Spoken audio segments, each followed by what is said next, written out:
Hello बच्चों, let's see this question. This question says which of the following quantities has unit but dimension less. यानी कि unit तो है पर dimension less है. तो आपके पास यहाँ पर बात करते हैं की कॉन्सेप्ट की. तो आपका जो की कॉन्सेप्ट होता है, की कॉन्सेप्ट, इसकी बात करें तो यूनिट और डायमेंशन पे डिपेंडेंट है आपके पास क्वेश्चन. तो यहाँ पर अपने को बताने की dimension of a physical quantities, dimension of physical quantities, physical quantities. तो आपकी जो फिजिकल क्वांटिटी है बेसिकली एक प्राइमरी होती है और कितनी उनकी वैल्यू 7 है आपके पास, और उनको अपन बोलते हैं बेस या फंडामेंटल क्वांटिटीज, और दूसरी होती है डिराइव्ड क्वांटिटीज, यानी कि जो प्राइमरी से डिराइव होके होती है उनको बोलते हैं डिराइव्ड. और एक और होती है जिसको बोलते हैं सप्लीमेंट्री. तो सप्लीमेंट्री में दो चीज़ें आते हैं आपके. तो आता है आपके पास जिनका डायमेंशन क्वांटिटी. तो पहले बात करते हैं स्ट्रेन की. तो जो स्ट्रेन होता है आपके पास, स्ट्रेन क्या फॉर्मूला होता है? Change in dimension upon original dimension, change in dimension upon original dimension. तो जब भी किसी फिक्स सॉलिड पे फोर्स लगाते हैं तो उसके डायमेंशन में चेंज आता है आपके पास. तो उनका चेंज का रेशियो उसी को अपन बोलते हैं strain in change in dimension upon original dimension, original dimension. तो ऊपर और नीचे आपके पास दोनों के सेम टर्म्स हैं. तो ये तो यूनिट लेस हो गया आपके पास. तो ये यूनिट लेस है. अगर यूनिट लेस है तो इसका कोई डायमेंशन नहीं होगा. क्यों? जैसे समझे स्ट्रेन को कि मानते हैं आपके पास सॉलिड है जो फिक्स है और यहाँ पर फोर्स लगाया, अपन यहाँ पे फोर्स लगाया, तो दोनों ओर तो क्या होगा, इसके डायमेंशन में चेंज होगा. मान लेते हैं नीचे लेंथ एल है और फोर्स की वजह से क्या हो गया, इसकी लेंथ होगी एल प्लस डेल्टा एल. इसके बाकी पैरामीटर में भी चेंज आएगा अपने पास. तो अपन केवल मान लिया लेंथ पैरामीटर को देखें. तो change in length upon original length that is delta L by L, ये हो जाएगा आपके पास स्ट्रेन. तो ऊपर और नीचे आपके पास सेम क्वांटिटी होती है, इसका मतलब यूनिट लेस होगी. अगर यूनिट लेस है तो डायमेंशन लेस भी होगी. तो यहाँ पर तो पूछा है कि यूनिट है पर डायमेंशन नहीं है उसके, तो ऑप्शन नंबर ए आपका गलत हो गया. सेकंड की बात करते हैं रेनॉल्ड नंबर.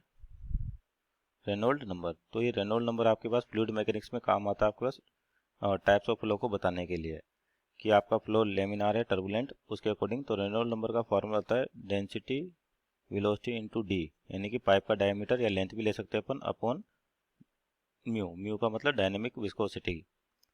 तो डेंसिटी क्या होती है? Mass upon volume, that is mass क्या हो जाएगा किलोग्राम, और वॉल्यूम क्या हो जाएगा मीटर क्यूब. तो इसके अगर मान लीजिए यूनिट ही लिखे अपन तो किलोग्राम पर मीटर क्यूब डेंसिटी की यूनिट होगी. वेलोसिटी मीटर पर सेकंड, और डायमीटर आपका मीटर में, डिवाइड बाय विस्कोसिटी. तो विस्कोसिटी की यूनिट होती है न्यूटन पर मीटर स्क्वायर, यानी कि मीटर स्क्वायर आपका ऊपर आ जाएगा, न्यूटन पर मीटर स्क्वायर इंटू सेकेंड. तो यानी कि ये कितना हो जाएगा आपके पास, यहाँ से मीटर क्यूब से एक ये कैंसिल आउट हो गए, और न्यूटन को क्या लिख सकते हैं, किलोग्राम मीटर पर सेकंड स्क्वायर लिख सकते हैं. तो ये आगे सोल्व करें तो किलोग्राम मीटर अपॉन में दिख रहा है आपको सेकंड स्क्वायर. न्यूटन क्या होता है, किलोग्राम मीटर पर सेकंड स्क्वायर. तो यानी कि ऊपर आ जाएगा. तो यानी कि ये भी क्या हो जाएगा, यूनिट लेस हो जाएगा.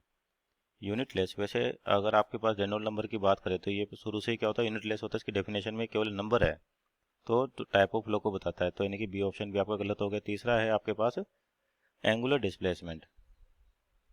तो एंगुलर डिस्प्लेसमेंट क्या होता है कि जैसे मान लेते हैं आपके पास कोई पार्टिकल है, किसी एंगुलर वेलोसिटी से घूम रहा है और ये इस तरह से मोशन कर रहा है. तो t बराबर 0 पे मान लो पार्टिकल की पोजीशन ये है, किसी भी टाइम t पर मान लिया पार्टिकल आपका यहाँ पहुँच जाता है तो कुछ एंगल टर्न कर जाता है. इसी एंगल को अपन बोलते हैं एंगुलर डिस्प्लेसमेंट, एंगुलर डिस्प्लेसमेंट. तो एंगुलर डिस्प्लेसमेंट की आपके पास ऐसा यूनिट होती है रेडियंस में, रेडियंस. पर इसका कोई डायमेंशन नहीं होता, नो डायमेंशन, नो डायमेंशन. इसको बोलते हैं सप्लीमेंट्री यूनिट अपन. तो नो डायमेंशन. तो यानी कि ऑप्शन नंबर सी आपका यहाँ पे सही होगा. डी को चेक करते Poisson ratio, Poisson ratio, Poisson ratio. तो पॉइजन रेशो क्या होता है आपके पास कि जो आपके पास जो स्ट्रेन जनरेट क्या होता है, ये आपका lateral strain upon longitudinal strain, lateral strain upon longitudinal strain. तो ऊपर और नीचे जो क्वांटिटी आपके पास स्ट्रेन है, इसका मतलब ये कैंसिल आउट हो जाएगी. तो ये यूनिट लेस होगा आपके पास. क्या होगा, यूनिट लेस. और यूनिट लेस है, यहाँ पे कोई डायमेंशन भी नहीं आपके पास, यानी कि ऑप्शन डी भी आपका गलत हो गया. मीन्स ऑप्शन नंबर डी गलत हो गया, means our final answer is option number C, that is angular displacement. Hope you understood well, best of luck.